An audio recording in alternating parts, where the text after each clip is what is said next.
So what were they doing at Nzoya Badiabulu, that facility with all the people laid out in rows? The abandoned factory Shibani was held in. It is precisely as you guessed. Black Anna was coding languages into the vocal cord parasites. They infected the subjects with the parasites, then made an incision in the throat to expose the vocal cords.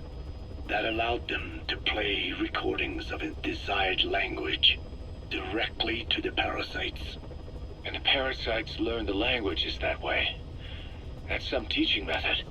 I just don't get how a bunch of bugs had the brain power for it. They don't. Do not judge them by human standards. They do not learn as a function of intellect. Then how do they do it? What language the parasites react to is coded into their genes. You could expose the Japanese strain to English for years, and it would never learn the language and react to it. The pronunciation, rhythm, and structure are different. But what about, say, Spanish and Portuguese? Linguistically, the two are very close. Yeah, they're both Ibero-Romance languages. Even so, a Spanish language mating pair exposed to Portuguese will not copulate. Only when they hear Spanish. Only then. And the majority of their offspring will be the same. So it's a literal case of a mother tongue. But if that's so, I don't see how the different strains can be created in the first place. Well, among the many thousands of offspring, there may be just a few that react to Portuguese. You're talking about mutations. Correct. Playing the tapes helps to identify the mutant strains. Those specimens are then isolated and bred with one another. From their children, specimens that react more strongly to Portuguese can again be selected and bred. Repeating this process creates a strain that reacts solely to Portuguese and never to Spanish. Mutation and selection. No different to breeding roses. So you kept increasing the change over the generations, adapting them to languages from all over the world. It must have taken a hell of a lot of patience. More like patience. Just how many died for this?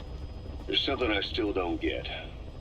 In order to tell which larvae will react to Portuguese, you'd have to let them develop and then see which copulate. That means you'd need tens of thousands of guinea pigs. There's no way you could do that in a facility that small. For normal selective breeding methods, you would be right.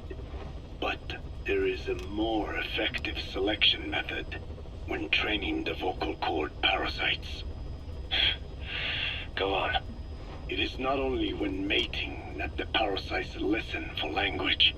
Shortly before hatching, larvae display markedly increased activity in reaction to particular language. The active eggs can be identified under a black light, so the eggs that react to Portuguese are selectively placed in the throats of subjects.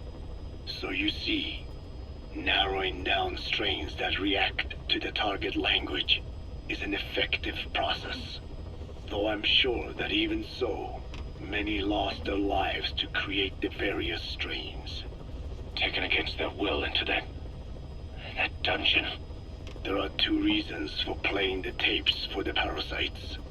One, to isolate the eggs that respond to the target language. And two, to cause the specimens raised from the selected eggs to mate. I get how the system works. But why do they respond to language before they even hatch? It's not like they can mate from inside an egg. It is because the larvae learn the language before hatching. You mentioned that what language the parasites respond to is hard-coded into their genes, and that they don't have the brain power to actually learn a language. But then you say that the larvae at Nzoya Badiabulu were learning the languages in the egg. Your story doesn't add up. Your country is home to a unique songbird. The Japanese bush warbler. Sure, what of it?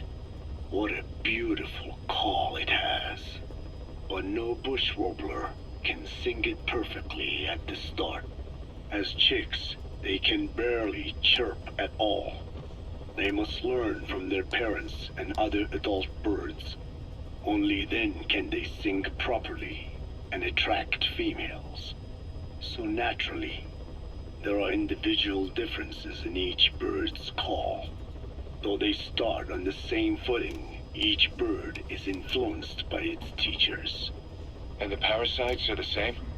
Like the birds, the parasites have a genetic predisposition towards a particular language. But while in the egg, the larvae's ears are tweaked by listening to the voice of the host. This tweaking ensures that the grown parasites will react better to the host's speech pattern. Why would they have an ability like that? Well, there are distinct regional differences within even the same language. Rare is the language that has no unique dialects. Yes, learning the host's speech pattern before hatching attunes the larvae to whatever twist of pronunciation it will encounter. This adaptive ability is what makes them so formidable. I see. So a language requires selective breeding, but the parasites can learn dialects by themselves. Of course, having the egg stage larvae listen to the tapes in the factory was not meant to teach them. It was more important to use that trait of theirs to identify the mutated strains. As I mentioned earlier, Is that really accurate enough to use as a weapon? You could wipe out a neighboring ethnic group by accident if their pronunciation is too close. what you say is true. In that sense, they are imperfect as ethnic cleansers. But for his purposes, they are good enough. His objective was not to exterminate any one ethnic group, but to render the world's lingua franca, English, inert